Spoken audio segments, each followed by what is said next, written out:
നമസ്കാരം. വെളിച്ചം ചാനലിലേക്ക് സ്വാഗതം.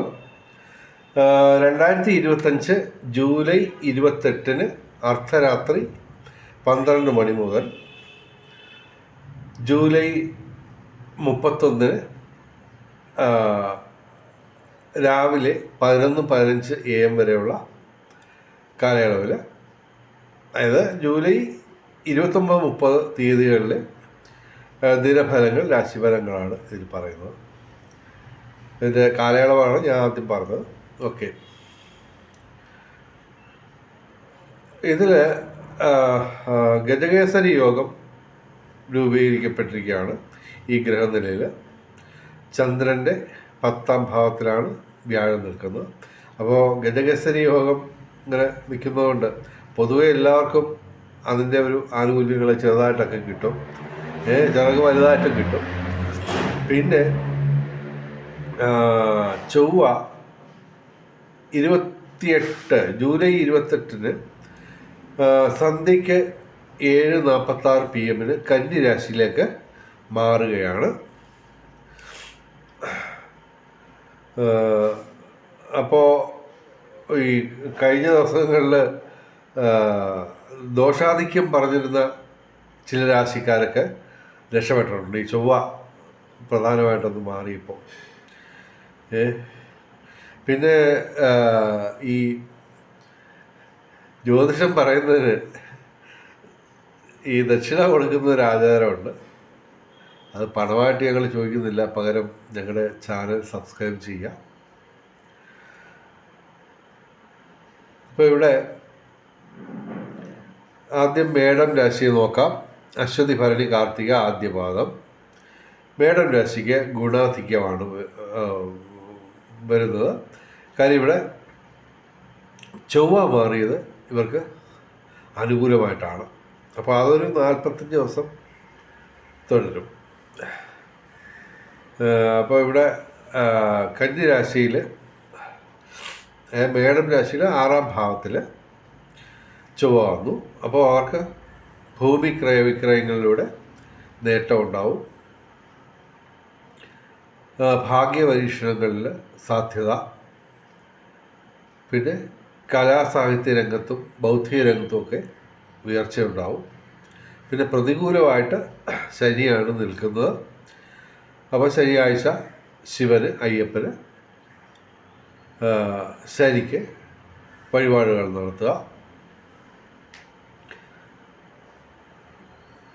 ഇനി ഇടവൻ രാശി. ഇടവൻ രാശി എന്ന് പറയുമ്പോൾ കാർത്തിക അവസാന 3 പാദം, രോഹിണി, മകയിരം ആദ്യ 2 പാദം.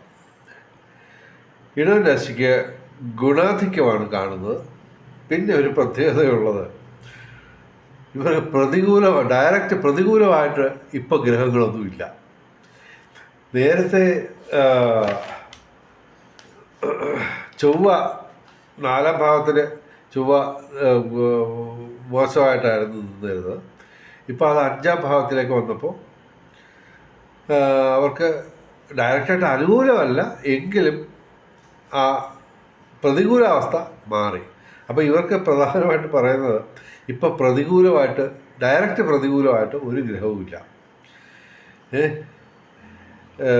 പിന്നെ ഇവർക്ക് ധനസ്ഥാനത്ത് 2ാം ഭാവത്തിൽ ഗുരു ശുക്രയോഗം വന്നിരിക്കുന്നു. അപ്പോൾ ഇവർക്ക് നേട്ടമാണ്. വിവിധ സ്രോതസ്സിൽ നിന്ന് ധനവരവുണ്ടാവും. അതുപോലെ തന്നെ സൂര്യൻ 3ാം ഭാവത്തിൽ അനുകൂലമായിട്ട് നിൽക്കുന്നു. തൊഴിൽപരമായിട്ടുള്ള ഗുണം, അതുപോലെ തന്നെ സന്താന നേട്ടം, അതുപോലെ തന്നെ പിതൃഗുണം, ഇതൊക്കെ അനുഭവത്തിൽ വരും. ശനി ഇവിടെ 11ാം ഭാവത്തിൽ ലാഭസ്ഥാനത്ത് നിൽക്കുന്നു. അപ്പോൾ സർവകാര്യ വിജയം, അതുപോലെ തന്നെ സാങ്കേതിക രംഗത്ത് മേന്മകൾ. പൊതുവെ ഇവർക്ക് ഗുണാധിക്യമാണ് കാണുന്നത്. ഇനി മിഥുനം രാശി. മിഥുനം രാശി എന്ന് പറയുമ്പോൾ മകയിരം അവസാന 2 പാദം, തിരുവാതിര, പുണർദം ആദ്യ 3 പാദം. മിഥുനം രാശിക്ക് ഗുണാധിക്യമാണ് പറയുന്നത്. ഇവർക്ക് വ്യാഴവും ശനിയും പ്രതികൂലമാണ് എങ്കിലും വ്യാഴാഴ്ച ഇവർ മഹാവിഷ്ണു ക്ഷേത്രത്തിലും ശനിയാഴ്ച ശിവന്, അയ്യപ്പന്, ശനിക്ക് വഴിപാടുകൾ നടത്തിയാൽ ആ ദോഷം മാറിക്കിട്ടും. പിന്നെ ഇവർക്ക് ഭാഗ്യ പരീക്ഷണങ്ങളിൽ സാധ്യതയുണ്ട്. അതുപോലെ തന്നെ കലാസാഹിത്യ രംഗത്തും ബൗദ്ധിക രംഗത്തും വിദ്യാഭ്യാസ രംഗത്തുമൊക്കെ ഉയർച്ചയുണ്ടാവും. മിഥുനം രാശിക്ക് പൊതുവെ ഗുണാധിക്യമാണ് ഞങ്ങൾ പറയുന്നത്. ഇനി കർക്കിടകം രാശി. കർക്കിടകം രാശി എന്ന് പറയുമ്പോൾ പുണർദം അവസാന പാദം പൂയ ആയില്യം. കർക്കിടകം രാശിക്ക് ഗുണദോഷ സമ്മിശ്രമായിട്ട് ഫലം മാറിയിരിക്കുന്നു. കാര്യം ചൊവ്വ അനുകൂലമായിട്ട് വരുന്നു. അത് 45 ദിവസം ഇവർക്ക് നേട്ടം ഉണ്ടാക്കി കൊടുക്കും. അതായത് ഈ ഭൂമി ക്രയവിക്രയങ്ങളിലൂടെ നേട്ടമുണ്ടാവും. അതുപോലെ ഭൂമി കച്ചവടത്തിലൂടെ, അതുപോലെ തന്നെ ഇവർക്ക് ഭൂമി ലോൺ വെച്ചിട്ട് പണം കിട്ടാനുള്ള സാധ്യത, അങ്ങനെയൊക്കെയുള്ള നേട്ടങ്ങൾ ഭൂമി ക്രയവിക്രയങ്ങളിലൂടെ ഇവർക്ക് ഈ ഒരു 45 ദിവസം ഇവർക്ക് അനുകൂലമായിട്ട് വരുന്നു. അതുപോലെ തന്നെ ശുക്രനും അനുകൂലമാണ്. എങ്കിലും വ്യാഴം, സൂര്യൻ, സർപ്പം ഇവ പ്രതികൂലമാണ്. വ്യാഴാഴ്ച മഹാവിഷ്ണു ക്ഷേത്രത്തിൽ, ഞായറാഴ്ച ശിവക്ഷേത്രത്തിൽ, അതുപോലെ തന്നെ ആഴ്ചയിൽ 7 ദിവസവും സർപ്പ പ്രതിഷ്ഠയുള്ള ക്ഷേത്രത്തിൽ വഴിപാടുകൾ നടത്തുക. പൊതുവെ ഇവർക്ക് രാഷ്ട്രീയ രംഗത്തും ഈ പൊതുരംഗത്തുമൊക്കെ ഉയർച്ച ഉണ്ടാകാനുള്ള സാധ്യതയാണ് കാണുന്നത്. പൊതുവെ കലാസാഹിത്യ രംഗത്തുമൊക്കെ ഇവർക്ക് നേട്ടമായിരിക്കും. ഇനി ചിങ്ങം രാശി. മകം, പൂര, ഉത്രം, ആദ്യപാദം. ചിങ്ങം രാശിക്ക് ഗുണദോഷ സമ്മിശ്രത്തിൽ തന്നെ അല്പം ദോഷാധിക്യമുള്ള ദിവസങ്ങളാണ്. കേതു, സർപ്പം, ശനി, സൂര്യൻ, ബുധൻ ഇവയൊക്കെ പ്രതികൂലങ്ങളാണ്. എങ്കിലും ഇവർക്ക് 11ാം ഭാവത്തിൽ ഗുരുശുക്രയോഗം നിൽക്കുകയാണ്. അപ്പോൾ വിവിധ സ്രോതസ്സിൽ നിന്ന് ധനവരവുണ്ടാവും, ഭൗതിക സുഖങ്ങളൊക്കെ ഉണ്ടാവുമെങ്കിലും ഇവർ അല്പം ശ്രദ്ധിക്കുക. ശനിയാഴ്ച ശനിക്ക്, അയ്യപ്പന്, അതുപോലെ തന്നെ അയ്യപ്പന്, ശനിക്ക് ഒക്കെ വഴിപാടുകൾ നടത്തുക. ഞായറാഴ്ച ശിവന് വഴിപാടുകൾ നടത്തുക. ബുധനാഴ്ച ശ്രീകൃഷ്ണന് വഴിപാടുകൾ നടത്തുക. പിന്നെ ആഴ്ചയിലെ 7 ദിവസവും ഈ സർപ്പപ്രതിഷ്ഠയുള്ള ക്ഷേത്രങ്ങളിൽ വഴിപാടുകൾ ദർശനം നടത്തുക. ഇനി കന്നിരാശി. കന്നിരാശി എന്ന് പറയുമ്പോൾ ഉത്രം അവസാന 3 പാദം, അത്തം, ചിത്തിര ആദ്യ 2 പാദം. കന്നിരാശിക്ക് ഗുണാധിക്യമാണ് കാണുന്നത്. എങ്കിലും ഇവർക്ക് ചൊവ്വ ജന്മത്തിൽ വരുന്നു. അപ്പോൾ ഇവർ മുരുകക്ഷേത്രത്തിൽ വഴിപാടുകൾ നടത്തുക ചൊവ്വാഴ്ച. അതുപോലെ ശനിയാഴ്ച ശിവന്, അയ്യപ്പന്, അതുപോലെ തന്നെ ശനിക്ക് വഴിപാടുകൾ നടത്തുക. ഇവർക്ക് പൊതുവെ തൊഴിൽപരമായിട്ട് നേട്ടമാണ്.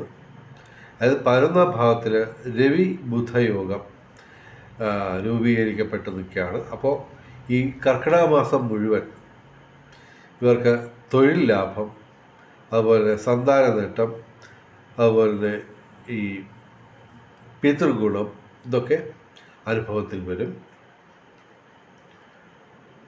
അതുപോലെ ഇവർക്ക് 6ാം ഭാവത്തിൽ സർപ്പം നിൽക്കുന്നതിനാൽ പൂർവികരുടെ അനുഗ്രഹം ഉണ്ടാവും. അതുപോലെ തന്നെ ഭാഗ്യപരീക്ഷണങ്ങളിലൊക്കെ സാധ്യത ഉണ്ട്. ഇനി തുലാം രാശി. തുലാം രാശി എന്ന് പറയുമ്പോൾ ചിത്തിര അവസാന 2 പാദം, ചോതി, വിശാഖം ആദ്യ 3 പാദം. ഇവർക്ക് ഈ 9 ഗ്രഹങ്ങളൊക്കെ അനുകൂലമായിട്ടുള്ള കാര്യം കഴിഞ്ഞു. ഇനി ഇപ്പോൾ ഇവർക്ക് ഡയറക്റ്റായിട്ട് പ്രതികൂലമായിട്ട് ചൊവ്വ വന്നിരിക്കുകയാണ്. ഇവിടെ ഈ ചന്ദ്രനും പ്രതികൂലമായിട്ട് വന്നു 12ാം ഭാവത്തിൽ. അപ്പോൾ ഇവർക്ക് ഈ ചൊവ്വ ഇനി ഒരു 135 ദിവസം ഇവർക്ക് പ്രതികൂലമായിരിക്കും. അപ്പോൾ അത് ഇനി ധനുമാസം ധനു രാശിയിൽ ചൊവ്വ വന്നെങ്കിൽ ഇവർക്ക് നേട്ടമുള്ളൂ. ചൊവ്വ ഉണ്ട്, ഓക്കെ. എങ്കിലും ഇവർക്ക്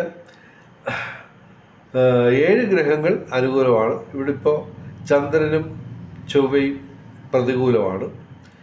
അപ്പോൾ എനിക്ക് പെട്ടെന്ന് മനസ്സിൽ വരുന്നത് ഇതാണ്, ഇവർ ഭൂമി ക്രയവിക്രയങ്ങളിൽ, അതായത് ഭൂമി കച്ചവടം അങ്ങനെയൊക്കെയുള്ള കാര്യങ്ങൾ ചെയ്യുമ്പോൾ ഇവർക്ക് നഷ്ടം ഉണ്ടാകാനുള്ള സാധ്യത ഉണ്ടാവും. കാര്യം ചൊവ്വ ഈ പറയുന്ന 45 ദിവസം ഇനി കന്നി രാശിയിലാണ്, 12ാം ഭാവത്തിൽ നഷ്ടസ്ഥാനത്താണ്, വ്യയസ്ഥാനത്താണ്.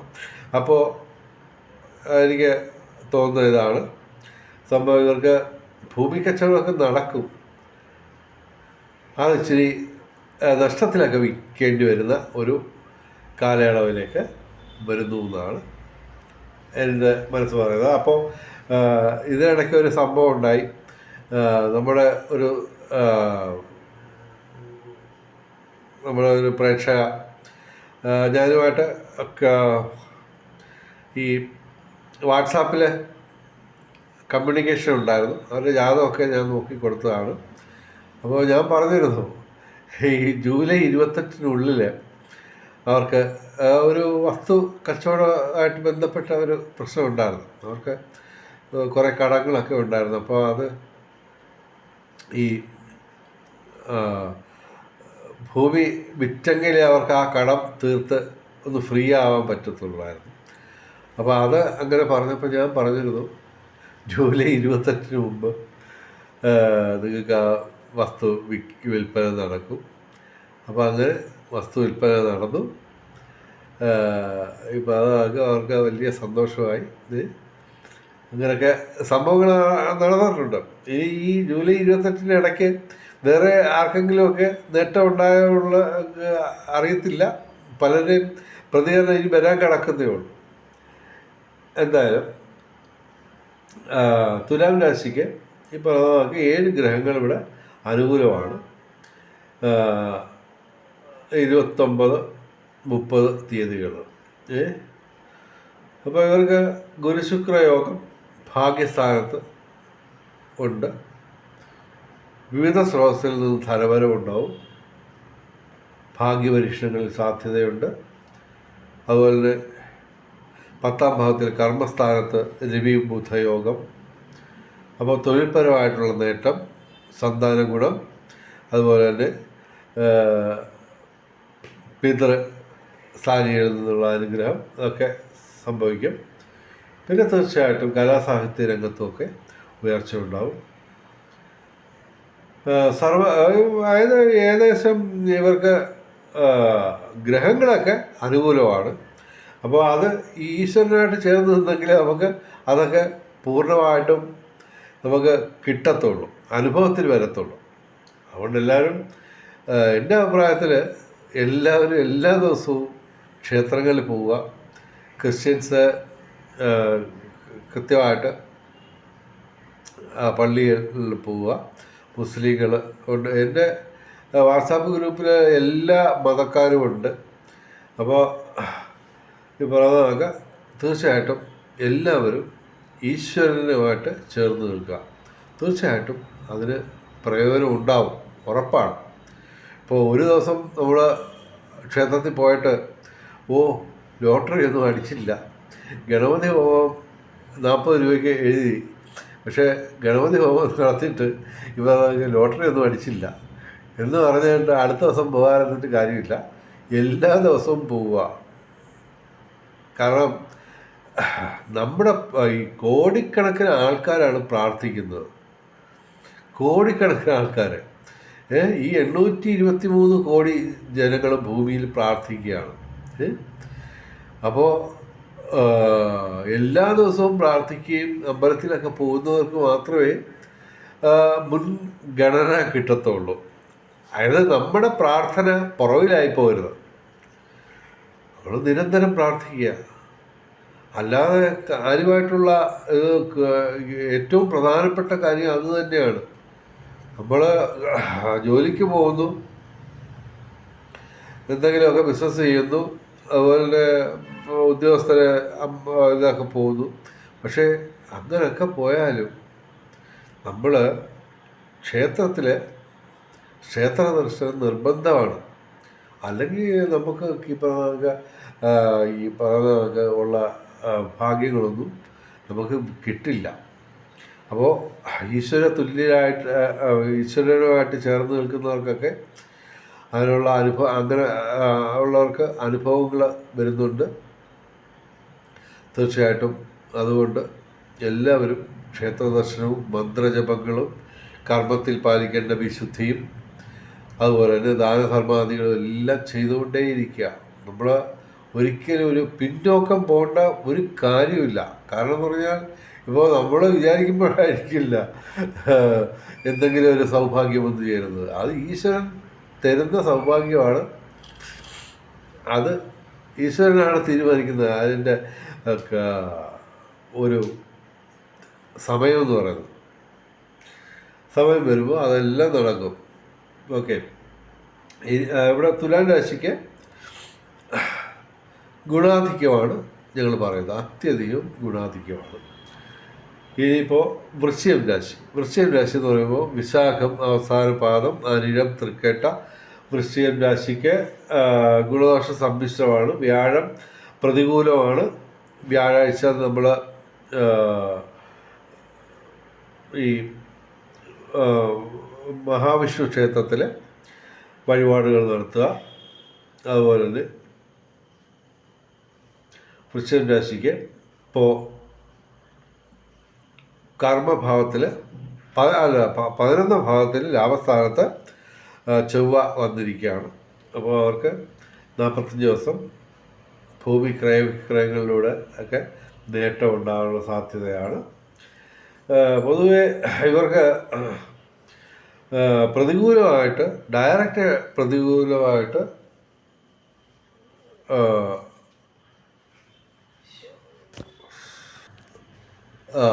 അപ്പോൾ വൃശ്ചികം രാശിക്ക് ഗുണദോഷ സമ്മിശ്രമാണ്. ഇവർക്ക് പൊതുവെ ഭൂമി ക്രയവിക്രയങ്ങളിലൂടെ നേട്ടമുണ്ടാവും. ഇനി ധനുരാശി എന്ന് പറയുമ്പോൾ മൂലം പൂരാട ഉത്രാടം ആദ്യപാദം. ധനുരാശിക്ക് ഗുണാധിക്യമാണ് കാണുന്നത്. ഇവർക്ക് സൂര്യനും ശനിയും പ്രതികൂലമാണ്. അപ്പോൾ ഞായറാഴ്ച ഒരു ശിവക്ഷേത്രത്തിൽ വഴിപാടുകൾ നടത്തുക. അതുപോലെ തന്നെ ശനിയാഴ്ച ശനിക്ക് അയ്യപ്പന് ശിവനും വഴിപാടുകൾ നടത്തുക. പിന്നെ ഇവർക്ക് ചൊവ്വ ഇവർക്ക് അനുകൂലമായിട്ട് വന്നിരിക്കുകയാണ്.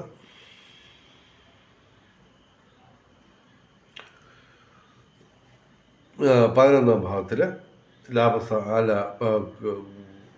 മറ്റേ കർമ്മസ്ഥാനത്ത് വന്നിരിക്കുകയാണ്. അപ്പോൾ തീർച്ചയായിട്ടും ഇവർക്ക് ഒരു 45 ദിവസം ചൊവ്വയായിട്ട് ബന്ധപ്പെട്ട നേട്ടങ്ങൾ, അതായത് പ്രധാനമായിട്ടും ഈ ഭൂമി ക്രയവിക്രയങ്ങളിൽ നേട്ടമുണ്ടാവും. അതുപോലെ തന്നെ രാഷ്ട്രീയ രംഗത്തും പൊതുരംഗത്തുമൊക്കെ ഉയർച്ച ഉണ്ടാവും. അതുപോലെ തന്നെ നിയമപരമായിട്ടുള്ള പ്രശ്നങ്ങളിൽ ഇവർക്ക് അനുകൂലമായിട്ടുള്ള മാറ്റമുണ്ടാവും. ഇവർക്ക് ബൗദ്ധിക മേഖലയിൽ ഉയർച്ചയുണ്ടാവും. ദൈവാധീനം കാണുന്നു. അതായത് ദാമ്പത്യ സുഖം ഉണ്ടാവും. അതുപോലെ തന്നെ വിവാഹം കാത്തു നിൽക്കുന്ന യുവാക്കൾക്ക് അനുകൂലമായിട്ടുള്ള മാറ്റം ഉണ്ടാവും. അതുപോലെ ഭാഗ്യപരീക്ഷണങ്ങളിൽ സാധ്യതയുണ്ട്. ഭൂമി ക്രയവിക്രയങ്ങളിൽ നേട്ടമുണ്ടാകും. പൊതുവെ ധനുരാശിക്ക് ഗുണാധിക്യമാണ് കാണുന്നത്. ഇനി മകരം രാശി. മകരം രാശി എന്ന് പറയുമ്പോൾ ഉത്രാടം അവസാന 3 പാദം, തിരുവോണം, അവിട്ടം ആദ്യ 2 പാദം. മകരം രാശിക്ക് അത്യധികം ദോഷാധിക്യമുള്ളതെന്ന് മാറിയിട്ടുണ്ട്. അത് പ്രധാനമായിട്ടും ചൊവ്വയുടെ ഒരു മാറ്റം ആണ് ഇവർക്ക് അനുകൂലമായിട്ട് വന്നേക്കുന്നത്. ഡയറക്റ്റായിട്ട് പ്രതികൂലമായിട്ടുള്ളത് വ്യാഴവും ശിഖിയുമാണ്.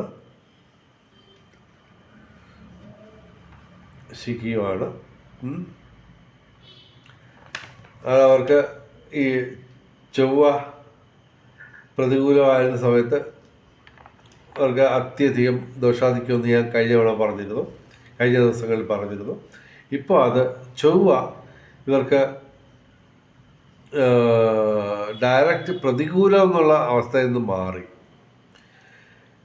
9ാം ഭാവത്തിൽ ഭാഗ്യസ്ഥാനത്ത് വന്നു. അപ്പോൾ അത് അവരുടെ ആ അഷ്ടമത്തിലെ ചൊവ്വ എന്നുള്ള അത് മാറി. അപ്പോൾ അവർക്ക് ശരിക്കും ഗുണദോഷ സമ്മിശ്രമായിട്ട് നമുക്ക് കാര്യങ്ങൾ പറയാം. കഴിഞ്ഞ ദിവസം ചന്ദ്രനും ചൊവ്വയും അഷ്ടമത്തിലായിരുന്നു. അപ്പോൾ ഇവിടെ ഇപ്പോൾ ഈ ചന്ദ്രനും ചൊവ്വയും ഒരുമിച്ച് രാശി മാറിയൊക്കെയാണ്. അപ്പോൾ അത് ഏകദേശം ഇവർക്ക് ഭാഗ്യസ്ഥാനത്ത് വന്നു. അത് ഗുണദോഷ സമ്മിശ്രമായിട്ടുള്ള ഫലമാണ് തരുന്നത്. പിന്നെ ഇവർക്ക് ശനി അത്യധികം ഗുണാധിക്യമുള്ള അവസരങ്ങൾ ഉണ്ടാക്കി കൊടുക്കും. അതാണ് ഇവരുടെ ഏറ്റവും വലിയ ഹൈലൈറ്റ്. 3ാം ഭാവത്തിൽ ശനിയുണ്ട്. അപ്പോൾ ഇവർക്ക് 6ാം ഭാവത്തിലാണ് വ്യാഴം. അത് ദോഷകരമാണ്. അപ്പോൾ വ്യാഴാഴ്ച നമ്മൾ മഹാവിഷ്ണു ക്ഷേത്രത്തിൽ വഴിപാടുകൾ നടത്തുക. അതുപോലെ തന്നെ ഈ വെള്ളിയാഴ്ച ഗണപതി ക്ഷേത്രത്തിൽ, പറ്റുമെങ്കിൽ ചാമുണ്ഡി ക്ഷേത്രത്തിൽ ഇവർ വഴിപാടുകൾ നടത്തുക. പൊതുവെ മകരം രാശിക്ക് ഗുണദോഷ സമ്മിശ്രമായിട്ടാണ് ഞങ്ങൾ കാര്യങ്ങൾ പറയുന്നത്. ഇനി കുംഭൻ രാശി എന്ന് പറയുമ്പോൾ അവിട്ടം അവസാന 2 പാദം, ചതയം പൂരിട്ടാതി ആദ്യ 3 പാദം. കുംഭൻ രാശിക്ക് ഗുണദോഷ സമ്മിശ്രമാണ്. ഇവർക്ക് 4 ഗ്രഹങ്ങൾ ഡയറക്റ്റായിട്ട് പ്രതികൂലവും 4 ഗ്രഹങ്ങൾ ഡയറക്റ്റായിട്ട് അനുകൂലവുമാണ്.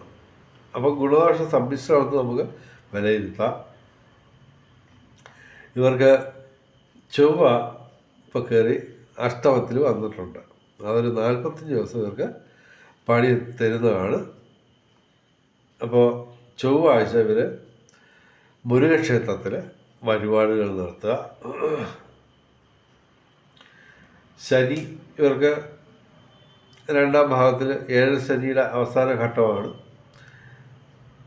അപ്പോൾ ശനിയാഴ്ച ശനിക്ക് അയ്യപ്പന് ശിവന് വഴിപാടുകൾ നടത്തുക. അതുപോലെ തന്നെ ഇവർ സർപ്പ പ്രതിഷ്ഠയുള്ള ക്ഷേത്രങ്ങളിൽ ദിവസവും ദർശനം നടത്തുക. അതുപോലെ തന്നെ ഇവർക്ക് നേട്ടം, അതായത് ഗുരുശുക്രയോഗം ഇവരുടെ 5ാം ഭാവത്തിൽ വന്നിരിക്കുകയാണ്. അപ്പോൾ പ്രണയ ജീവിതം ഇവർക്ക് കൂടുതൽ ഊഷ്മളമാവും. ദാമ്പത്യ ജീവിതം കൂടുതൽ ശക്തിപ്പെടും, സുദൃഢമാവും. അതുപോലെ വിവാഹം കാത്തു നിൽക്കുന്ന യുവതികൾക്ക് അനുകൂലമായിട്ടുള്ള മാറ്റങ്ങളുണ്ടാവും.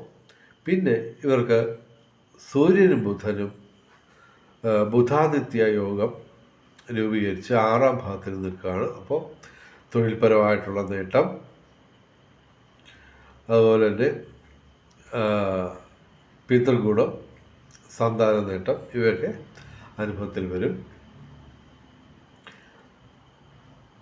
വിവിധ സ്രോതസ്സിൽ നിന്ന് ധനവരവുണ്ടാവും. പൊതുവെ ഇവർക്ക് ഗുണദോഷ സമ്മിശ്രമായിട്ട് ഫലം പറയുന്നു. ഇനി മീനം രാശി എന്ന് പറയുമ്പോൾ പൂരിട്ടാതി അവസാന പാദം ഉത്രട്ടാതി രേവതി. മീനം രാശിക്ക്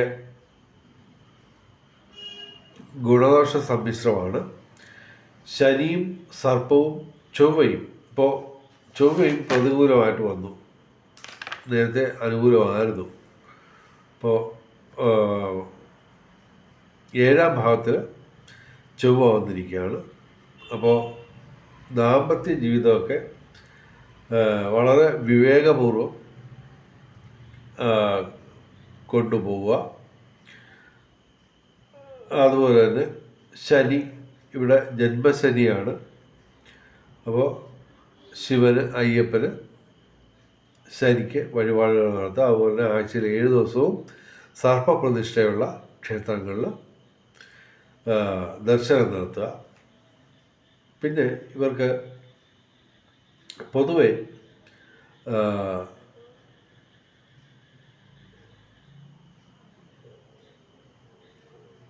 വിവിധ സ്രോതസ്സിൽ നിന്ന് ധനവരവുണ്ടാവും. അതുപോലെ തന്നെ കലാസാഹിത്യ രംഗത്തൊക്കെ ഉയർച്ചയുണ്ടാവും. പൊതുവെ ഇവർക്ക് ഗുണദോഷ സമ്മിശ്രമായിട്ട് ഫലം പറയുന്നു. ഇനി ഭാഗ്യ നമ്പറുകൾ നോക്കാം. 29/7/2025 9 തന്നെയാണ് ഏറ്റവും വലിയ ഭാഗ്യസംഖ്യ. 8, 2, 7, 5, 1 ഇവയും ഭാഗ്യസംഖ്യകളാണ്. 30/7/2025 1 ഏറ്റവും വലിയ ഭാഗ്യസംഖ്യ. 3, 2, 9, 8, 7 ഇവയും ഭാഗ്യസംഖ്യകളാണ്.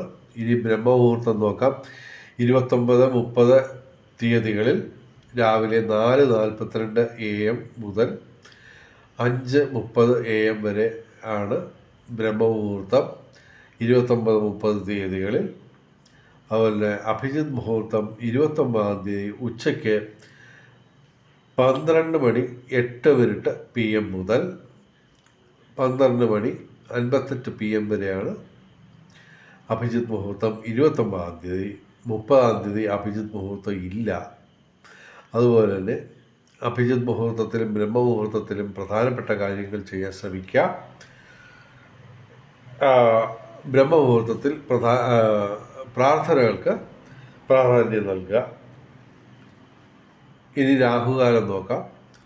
29-ാം തീയതി വൈകിട്ട് 3:40 PM മുതൽ 5:14 PM വരെയാണ് 29-ാം തീയതി രാഹുകാലം. അതുപോലെ തന്നെ 30-ാം തീയതി രാഹുകാലം ഉച്ചയ്ക്ക് 12:33 PM മുതൽ ഉച്ചയ്ക്ക് 2:07 PM വരെയാണ് രാഹുകാലം. രാഹുകാലത്ത് യാത്രകൾ ഒഴിവാക്കുക, പ്രധാനപ്പെട്ട കാര്യങ്ങളിൽ നിന്ന് വിട്ടു നിൽക്കുക. ഇനി ഭാഗ്യ നിറങ്ങൾ പറയാം. 29-ാം തീയതി ചൊവ്വാഴ്ച ചുവപ്പ്, 30-ാം തീയതി ബുധനാഴ്ച പച്ച, അല്ലെങ്കിൽ ഇവയുടെ ഇളം നിറങ്ങൾ, അതല്ലെങ്കിൽ ഈ നിറങ്ങൾ ഡിസൈനായിട്ടുള്ള വസ്ത്രങ്ങൾ ധരിച്ചാൽ ഭാഗ്യവർദ്ധന ഉണ്ടാകുന്നതാണ്. വെളിച്ചം ചാനലിൻ്റെ മുഴുവൻ പ്രേക്ഷകർക്കും സർവകാര്യ വിജയം, സർവവിധ സൗഭാഗ്യം, രാജകീയ സുഖഭോഗങ്ങൾ, അപ്രതീക്ഷിത ധനലാഭങ്ങൾ, അപ്രതീക്ഷിത സൗഭാഗ്യങ്ങൾ ഇവ ഗുരുവായൂരപ്പൻ അനുഗ്രഹിച്ചു തന്ന് എല്ലാവരുടെയും ജീവിതത്തിൽ വെളിച്ചവും ഐശ്വര്യവും സമ്പൽ സമൃദ്ധിയും വന്നു ചേരട്ടെ എന്ന് പ്രാർത്ഥിച്ചുകൊണ്ട് ഈ വീഡിയോ അവസാനിപ്പിക്കുന്നു. നമസ്കാരം, ശുഭദിനം.